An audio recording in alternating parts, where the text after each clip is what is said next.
and say, if in Jesus the fullness of God exists and dwells, then what does Mark tell us God is like? The class would then begin to rewrite this list that they had made. This is what God is like from Mark's gospel. And Willman would say that time and time again, he was amazed at how different these lists were. Not that they were completely unique, but that they were very different just generally. And he said, it's amazing what this exercise would reveal.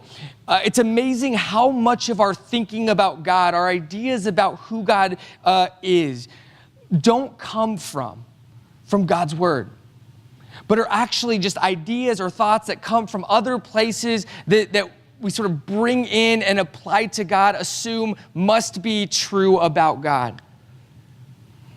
The other thing he would say is that it's amazing how loosely we link God and Jesus. So that we see Jesus and we think about him as someone who came to do something really important for God. But we don't look at Jesus and think, ooh, Jesus, these are the very characteristics of God. Like the heart of Jesus is the heart of God. What Jesus does, this is what God does. As I heard Willman talking about this, one of the most obvious ways for me that this sort of plays itself out is when we talk about power. My sense is that we love to talk about God's power. That we're pretty nearly obsessed with signs of God's power. But when we look at Jesus, we see someone who interacts with power in ways that do not make sense to us. We see someone who chooses not to do things that he could do. And sometimes Jesus is even incapable of doing certain things.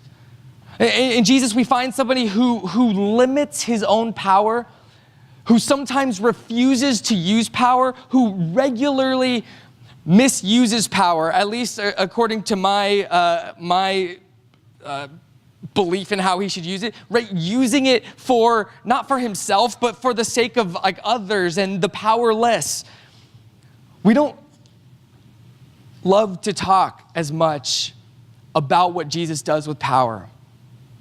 We aren't nearly as obsessed with seeing signs of God limiting his own power or refusing to use his power. In fact, these tend to make us really uncomfortable. When we think God should intervene and act powerfully and he doesn't, this makes us go, what is God doing? Why isn't he doing what I think he should do? And this all affects the way that we see the world that we live in. When our leaders apologize to our enemies, we call this weakness. And then when our leaders boast and brag, we call it strength.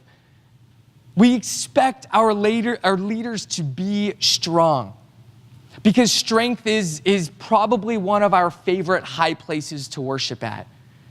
We've been worshiping at the temple of strength since we were kids. Strength and power have a firm foundation in our hearts. We honor strength and power.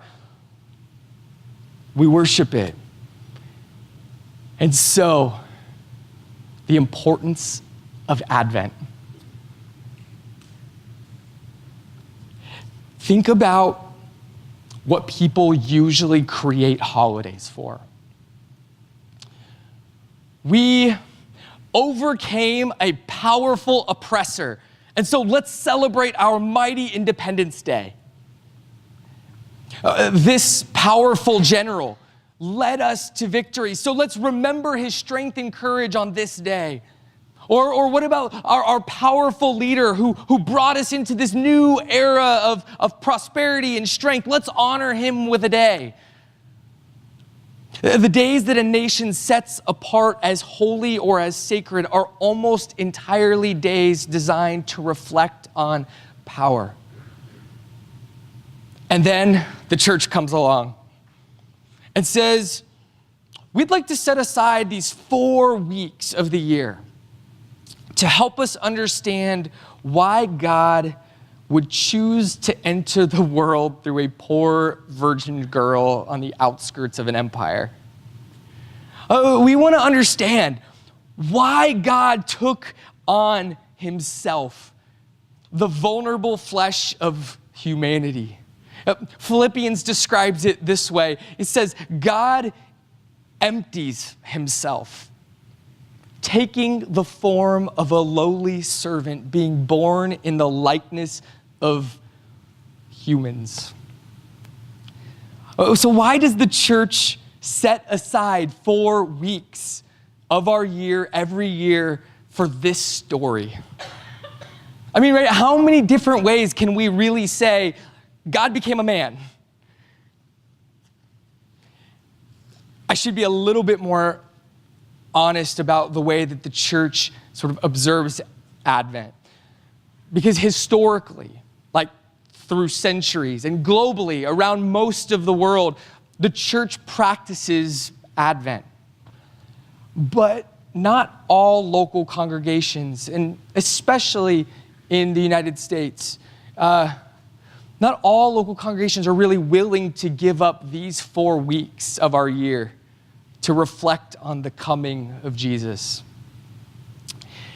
There's a really practical reason for ignoring Advent. And that is that Advent is really impractical.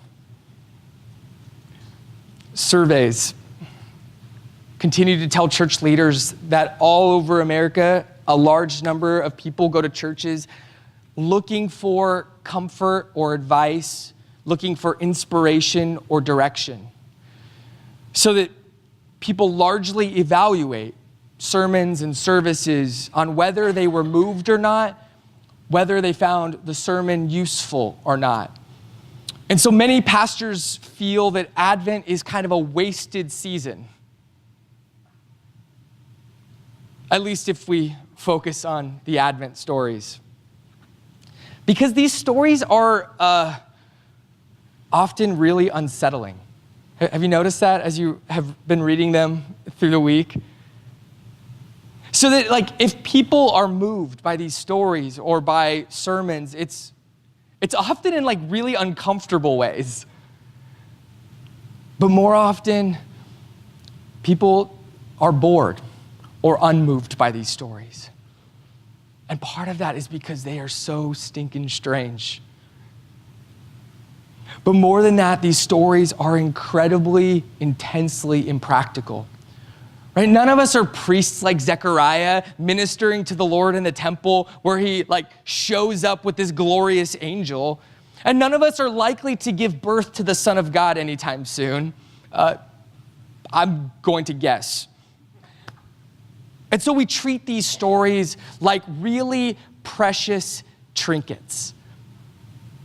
Like we put them on our shelves so that periodically we look at them and we admire them. We like having them around, but since we don't really know how to use them, like they don't seem very useful to us, we just give them a place of honor on our shelves, but we don't truly treasure them in our hearts in a way that changes who we are.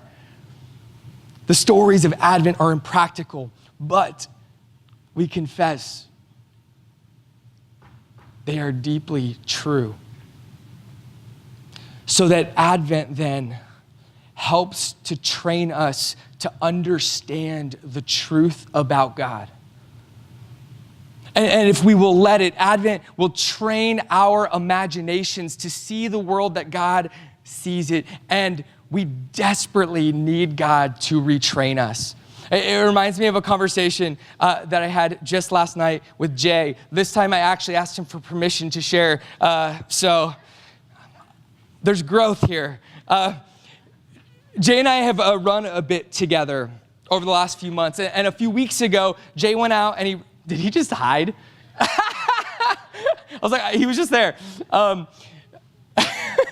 few weeks ago, he ran 6 or 7 miles. It was something like that. And then just this last week, Jay ran a 5K under 8 minutes per mile. To put this in perspective, Jay and I ran a 5K several years ago with several other dads, and Jay explicitly said this to me: I am not a runner. Since then, when he told me he's not a runner, he's also told me that he would never be able to run more than 5 miles, and he also was completely convinced he would never run faster than a 9-minute 5K. I've asked him to run a half marathon with me, probably a dozen times in the last several months, and every time he says this: I could never do that. So now that he's done both of these things, run more than 5 miles, run a 5K under 9 minutes, turns out the limits in his brain are beginning to expand. His imagination is growing.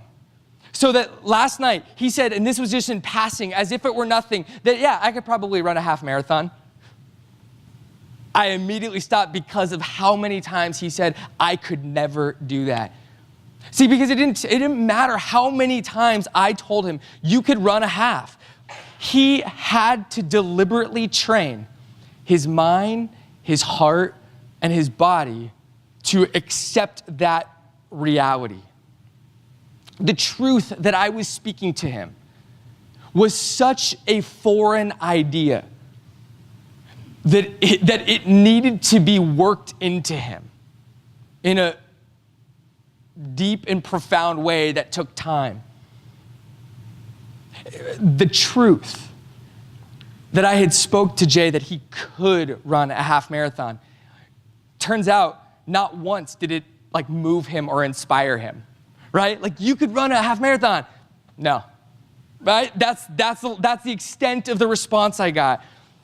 And it was also really impractical truth for him, because you could run a half marathon. No, right? It didn't change the way that he lived in any way, that he couldn't apply that to his life in some like way of training because he was convinced he couldn't.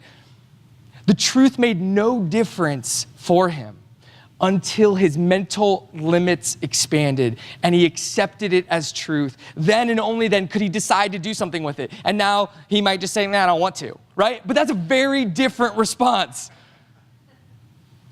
In our passage this morning, there is a powerful line that captures this sentiment. We heard it this morning. The angel Gabriel says to Mary, for nothing will be impossible with God.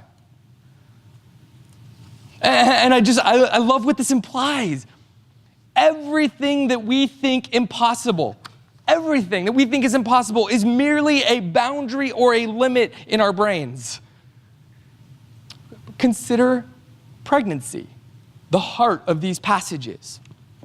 I mean, one of the most common things in life is pregnancy. Every single human being that exists because someone was pregnant.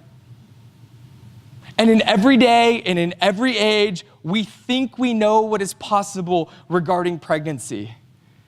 And in the first chapter of Luke, God takes one of the most normal, natural, and understood experiences in life, and he just explodes our imaginations. Now, this isn't technically the first time that God has given a baby to a couple well past childbearing years, when he does it for Zechariah and Elizabeth. But it's rare enough in Scripture, right, that this isn't like normal. It exists as an exception to the rule. A reminder that God is not limited to the boundaries of pregnancy. Through Zechariah and Elizabeth, then, God reminds his people that he is the God of life, and age is no limit to him. This is a familiar lesson from the First Testament. But it's a lesson that we need to hear in this moment to prepare us to hear what's about to be said next. This is where our brains explode. Pregnancy, in every case, ever, in the history of humanity, has required two human participants or contributors, right? Male and female, two become one flesh, like in the most literal way possible. There is one new creation that comes together. Baby making requires the contribution of two people. this is the way the world works. It is the only way the world works. This is the boundary of human imagination until God blows up that boundary and a woman by herself with no contribution from a man is pregnant.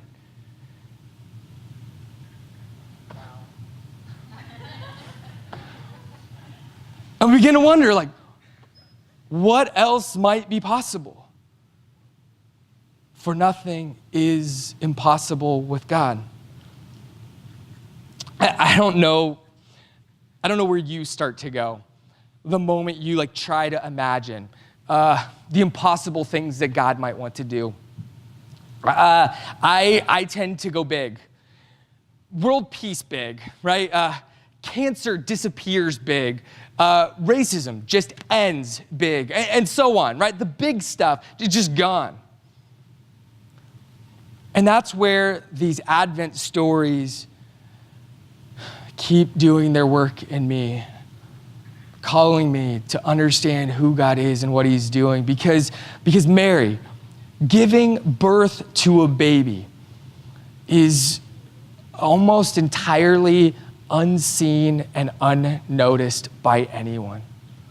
It's almost entirely misunderstood by everyone, and it appears impossibly insignificant. I tend to associate God doing the impossible with great acts of power.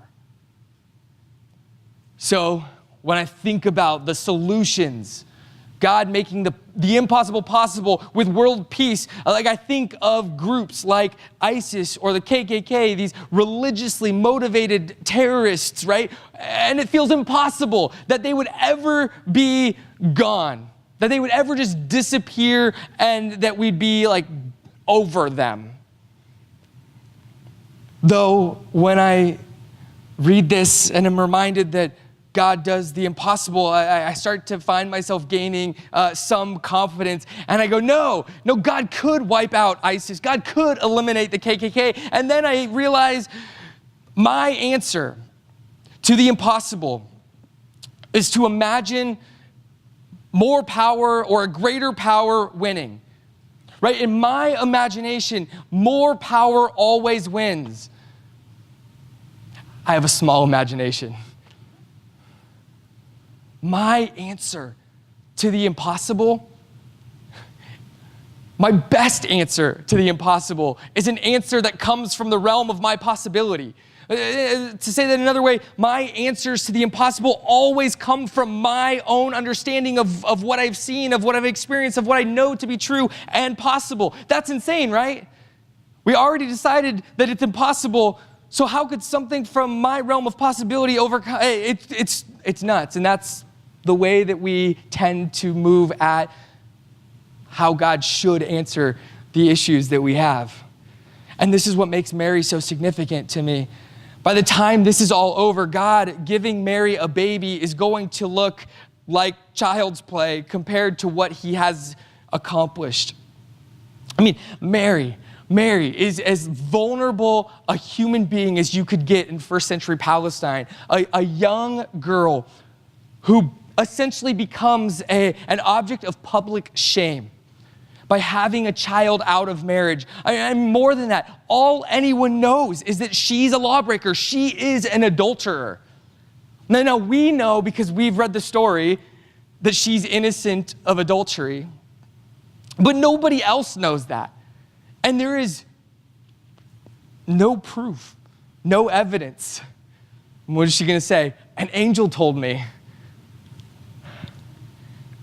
Men, especially men with power, have a tendency to respond harshly when they have been embarrassed or shamed. And so her family, led by a man, could easily respond by abandoning her. Joseph, the man that she is engaged to marry, could easily abandon her.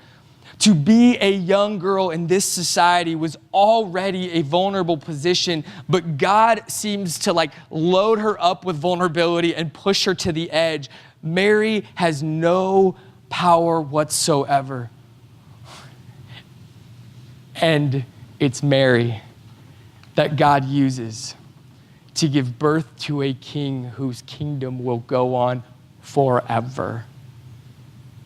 God's answer to the impossible isn't to produce a power greater than anything we've seen. It's the opposite of that. God's answer is to take the weakest and most vulnerable and to plant her in a harsh world, and through her bring hope and life and beauty, to bring a new kingdom, a kingdom the size of a mustard seed. I referenced ISIS and the KKK earlier because I think they actually provide us a helpful analogy to the world that Mary lived in, and the world that had defined Israel for so many years. Last week, we were told that all of these stories about the coming of Jesus, takes place in a world where Herod is king. And I know many of you know about Herod, and Herod's like one of my favorite people to bring up every year around Christmas because he is the opposite of Jesus, right? In so many ways. Herod is not a legitimate king of Israel. His rule, his reign is built on lies. His rule is built on distortions of the Jewish faith and tradition. But mostly his rule is just built on power. But Herod isn't the first king of Israel to rule in this way. It's not like he's just making this up. And this week, as you worship together in your households, reading through this story and the story in 2 Kings 21, you read the story of Herod's mentor. Almost 700 years earlier, a king named Manasseh began to reign as king. And he was 12 years old when he began to reign, about the exact same age that most scholars assume Mary was when she became pregnant with Jesus. But that is the only thing Mary and Manasseh have in common, where Mary offers herself to the Lord as a servant, eager to do his will. I mean, Manasseh does everything he can to destroy and thwart God's will, to destroy God's kingdom, to destroy the people that God made. We're told that Manasseh was worse than any king that had ever reigned in Israel, which, as we've been reading Kings together over the last several months, like, we're talking really bad here. But he goes further than just like, yeah, I'm the worst king Israel's ever had. We're told that his sin exceeded the sins of the people who lived in the land before Israel was brought in by God.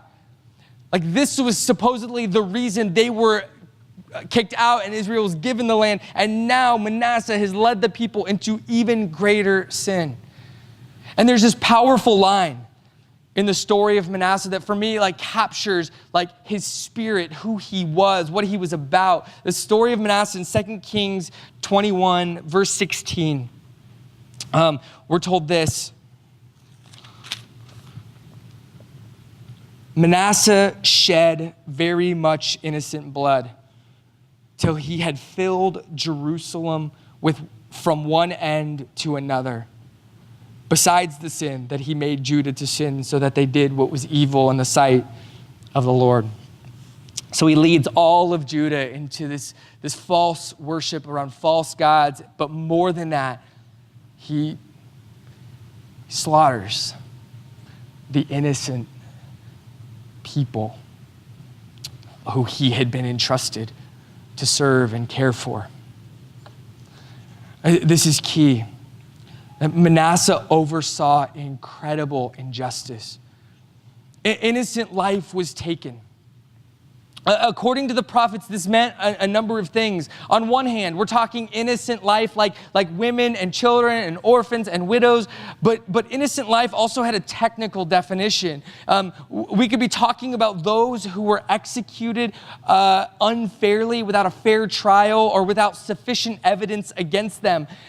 Perhaps like a young woman who had been found to be pregnant before marriage, with no evidence to prove her guilt, but also no evidence to prove her innocence. Mary is the exact sort of person who would have been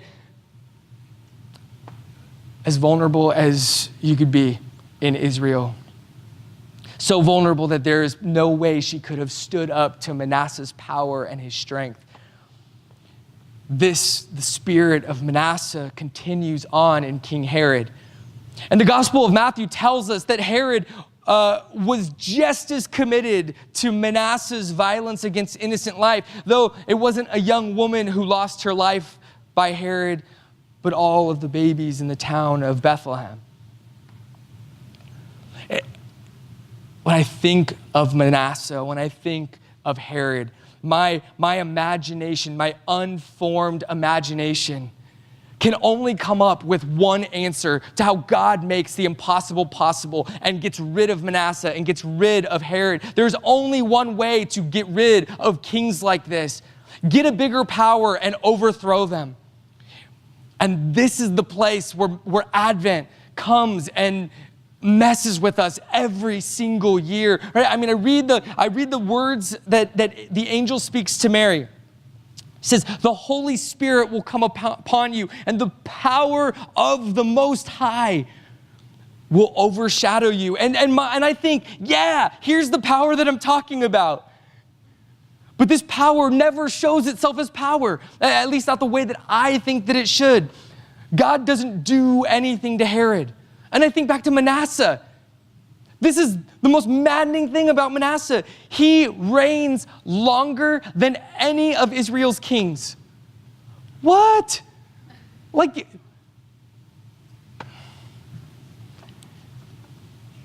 so having the power to overthrow a king, God doesn't. Instead, God sends his Spirit on a young woman. But even here, my small imagination is still hopeful because I've heard of some pretty amazing woman warriors. I don't know if you know this. My sister is a black belt in karate and was like a Marine. And even though I could still take her, I mean, she's pretty tough. And you got like Joan of Arc, and you've got like this super tough, do you guys watch American Ninja Warrior? What's her name? A few of them. I only knew of one. There's a few. We've got all kinds of like tough women. Who's the best one? Graf. Yeah, I should call it. Nice. I'm not calling on you again. Candace knows who the American Ninja Warriors are. But instead, so here, my small, limited, bounded imagination says, God picks the weak, right? That we see that all through Scripture, but he picks the weak to make them powerful. But that's not the story that Luke tells. The story that Luke tells us is that God picks the weak in order to keep working through the weak. Mary, we're told, will gain something called status, but never for becoming powerful.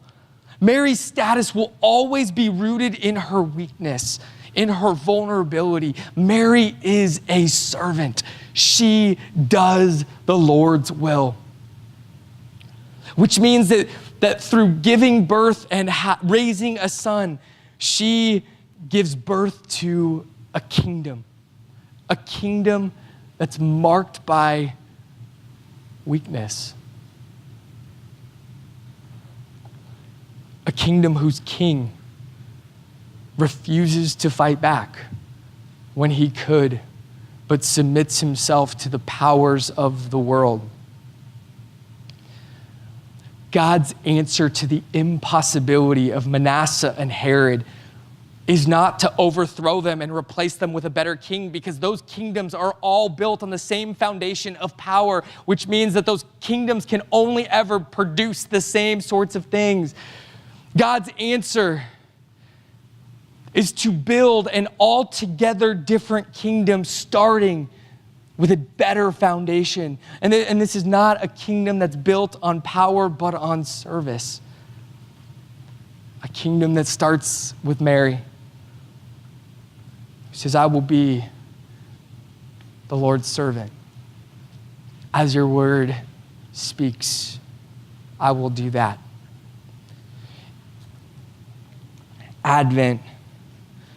wants to train us to stop looking for powerful answers to our impossible obstacles. One of the things that becomes hard for us, or one of the places where we have to make sense of Jesus, Jesus came as a baby and he died. These are clear signs of weakness. But there's a way of thinking that sometimes leaks into the church that says, yeah, Jesus was a baby, he died. Those are like, yeah, I get it, those are weak. But when Jesus comes again, he's gonna kick butt, he's gonna take names. We're talking the book of Revelation. We're talking Jesus is a warrior, he's riding a horse and his robe is dripped in blood. People whose imaginations can only answer the impossibility with answers of power always read a Revelation and assume that the blood on Jesus' robe is his enemies. Of course it's his enemies. Jesus is powerful. Except every single time that Jesus has appeared in the book of Revelation up to that point, he is described with his death.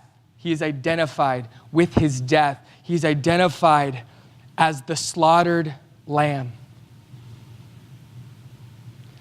So that what we actually see is Jesus riding in victorious, his victory achieved through his own blood, his own death, his own sacrifice. It's only when our imaginations have been transformed and power isn't our go-to answer for everything that we could possibly read that passage that way, that it is Jesus wearing the robe dripped in his own blood, the one who came in weakness, who died in weakness, who continues to be marked by his wounds, who says, I am the slaughtered lamb, and I continue to give my life for you. Do this in remembrance of me. We come to the table this morning to remember that our King is the one who identifies himself as the slaughtered lamb, the one who subjects himself to the powers of the world to say, this is going to seem impossible, but with God, nothing is impossible. This morning, we come to receive the bread and the cup, to remember his death, and to proclaim that today we wait for his return. And as we wait, we have been called to be witnesses. Witnesses of this kingdom, witnesses of this King, telling the world who our God is and what he is like.